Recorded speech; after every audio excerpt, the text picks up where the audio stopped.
और इसी बीच सोनम के पिता का बड़ा बयान सामने आया है। उन्होंने कहा कि पूरे मामले की सीबीआई जांच होनी चाहिए, मेरी बेटी बेगुनाह है, ये कह रहे हैं सोनम के पिता। उन्होंने कहा कि मेरी बेटी को फंसाया जा रहा है, सोनम के खिलाफ षड्यंत्र रच रही है पुलिस, मेघालय पुलिस खुद फंस रही है। सोनम के पिता की बयान की बड़ी बातें आप तक पहुंचा रहे हैं। मेघालय सरकार पर भरोसा नहीं है, तो सोनम के पिता अपनी बेटी को बेगुनाह बता रहे हैं। उन्होंने कहा है कि मेघालय सरकार पर भरोसा नहीं है और इस पूरे मामले की सीबीआई जांच होनी चाहिए, मेघालय पुलिस खुद फंस रही है, इसलिए वो ऐसी थ्योरी बना रहे हैं, मेरी बेटी बेगुनाह है, मेरी बेटी को फंसाया जा रहा है, सोनम के पिता का ये कहना है।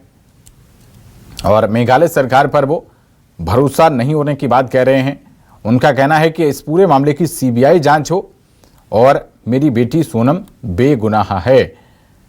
न्यूज़ 24 पर ये सबसे बड़ा खुलासा राजा सोनम केस में, जिसमें अभी फिलहाल शक की सुई जो है पुलिस की थ्योरी के मुताबिक सोनम पर जाकर ठहर रही है और पुलिस के द्वारा ये कहा गया है कि सोनम ने ही अपने पति राजा रघुवंशी को मेघालय में सुपारी देकर हत्या करवाई है और यूपी के गाजीपुर से गिरफ्तारी हुई है सोनम की। सहमति से हुई थी, दोनों परिवार की सहमति से हुई थी। वहाँ की जो सरकार है वो स्टार्टिंग से पहले दिन से ही गलत बोल रही है, झूठ बोल रही है। वो पिटिया निकल के नहीं, और इसके बाद में ढाबे वाले के पास पहुंची, वहाँ उससे रोई, ढाबे वाले से रोने के बाद में उसने मोबाइल दिया ढाबे वाले ने। अच्छा। हाँ, ढाबे वाले ने मोबाइल दिया तो फिर उसने गोविंद जी को फोन लगाया। अच्छा। हाँ, तो गोविंद जी ने फिर रात को फोन लगाया तो वहाँ पुलिस पहुंची थाने की, वहाँ ढाबे पे, ढाबे से वहाँ की पुलिस लेके आई है। वहाँ के डीजीपी तो ये भी कह रहे हैं कि जो सुपारी देकर, मतलब कि पैसा देकर ये किलिंग करवाई है सोनम ने, ऐसा वहाँ के डीजीपी कह रहे हैं। हम नहीं, पुलिस का दावा है। भाई हम क्यों करवाएंगे ये चीज? मैं आपसे पूछ रहा हूँ, ये बच्ची भी क्यों करवाएगी? बच्ची अगर ऐसा करवाती तो घूमने क्यों जाती? मेरी अपील यही है अमित शाह जी से कि वहाँ सीबीआई की जांच होना चाहिए, पुलिस वाले की भी जांच होना चाहिए, पूरे थाने की जांच होगी, पूरा थाना अंदर जाएगा वहाँ पे। मेरे को पूरा 100% विश्वास है मेरी बच्ची ऐसी हरकत नहीं कर सकती है। वो वहाँ की जो पुलिस है वो मनगढ़ंत कहानी बना के खड़ी कर रही है, क्योंकि वो उनका बचाव कर रहे हैं वो लोग।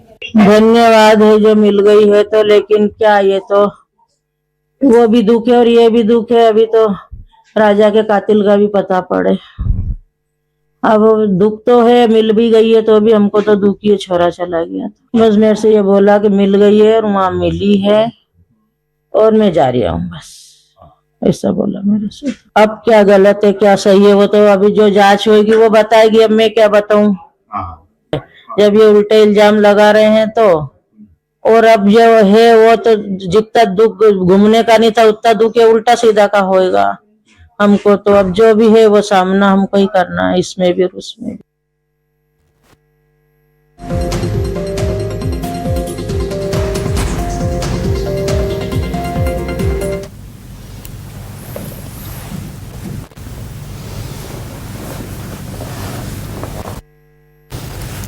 तो सोनम के माता पिता अभी भी अपने बेटी को बेगुनाह करार दे रहे हैं। उनका कहना है कि पुलिस ने ये थ्योरी रची है और इन पुलिस की थ्योरी में सच्चाई नहीं है। अमित शाह को एड्रेस करते हुए उन्होंने कहा कि इस मामले में सीबीआई जांच होनी चाहिए, मेघालय पुलिस खुद फंस रही है, इसलिए ऐसी थ्योरी पेश की जा रही है। और बताया जा रहा है कि सोनम ने खुद अपने आप को पुलिस के हवाले किया है, सरेंडर किया है सोनम ने उत्तर प्रदेश के गाजीपुर में। लेकिन अभी ये पूरे राज सामने आना बाकी है कि मेघालय से गाजीपुर तक सोनम कैसे पहुंची, कौन कौन उनके साथ था। और इस मामले में अभी 3 आरोपियों को अरेस्ट किया गया है, उनसे भी पूछताछ की जाएगी। जो भी उसमें अपडेट निकलकर सामने आएगा, पल पल की अपडेट अब तक न्यूज़ 24 मध्य प्रदेश छत्तीसगढ़ पहुंचाता रहेगा। ये एक ऐसा केस जिसने, आप ये मान के चलें कि मध्य प्रदेश और मेघालय 2 राज्यों को झकझोर कर रख दिया और तमाम बड़े नेता तक इन्वॉल्व रहे। इंदौर के आपको बता दें कि जो सांसद हैं वो भी पहुंचे थे और उसके बाद केंद्रीय मंत्री शिवराज सिंह चौहान ने भी इस मामले में इंटरवीन किया था। मुख्यमंत्री डॉक्टर मोहन यादव इस मामले पर बार बार अपडेट ले रहे थे मेघालय पुलिस से। लेकिन अभी जो खुलासा निकलकर सामने आया उससे हर कोई अचंभित है और चौंकाने वाला ये सच सामने अभी तक आया है। जो पुलिस के द्वारा कहा जा रहा है कि राजा रघुवंशी की पत्नी ने ही यानी कि सोनम ने ही सुपारी देकर किराए के गुंडों से हत्या करवाई है। क्या वजह थी, क्यों यह हत्या करवाई गई, इन तमाम बातों पर अभी पुलिस जांच करेगी, पूछताछ करेगी। आगे और राज्य का खुलासा होगा और पल पल की अपडेट आपको न्यूज़ 24 मध्य प्रदेश छत्तीसगढ़ बताता रहेगा।